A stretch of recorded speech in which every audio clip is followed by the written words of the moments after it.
Dans le langage courant, la Constitution est souvent conçue comme un document écrit, adopté pour mettre en place un nouveau régime politique dans un contexte de crise, avec l'espoir d'assurer sur le long terme le bonheur des citoyens. Dans le langage juridique, le terme « constitution » renvoie plus simplement à l'ensemble de règles qui fixent l'organisation du pouvoir politique dans un État. À qui est-il attribué? Comment peut-il être exercé? Dans cette perspective, cet ensemble de règles peut prendre des formes et des contenus divers.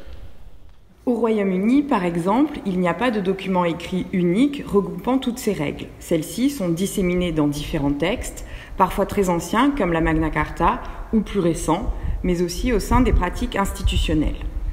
Même l'Union européenne, qui n'est pas un État comme la France ou l'Allemagne, a voulu un temps se doter d'une constitution. Toutefois, les électeurs français et néerlandais ont refusé l'adoption du traité établissant une constitution pour l'Europe. C'est à partir du XVIe siècle que l'idée de consacrer solennellement les règles d'organisation du pouvoir dans un texte écrit est apparue.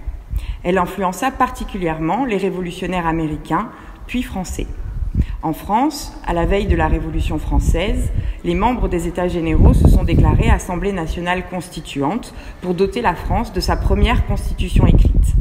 Lors du serment du jeu de paume, ils se promirent de ne pas se séparer tant qu'ils n'auraient pas donné au pays une constitution. Quelques semaines plus tard, ils adoptaient la Déclaration des droits de l'homme et du citoyen, dont l'article 16 dispose que toute société dans laquelle la garantie des droits n'est pas assurée ni la séparation des pouvoirs déterminée n'a point de constitution.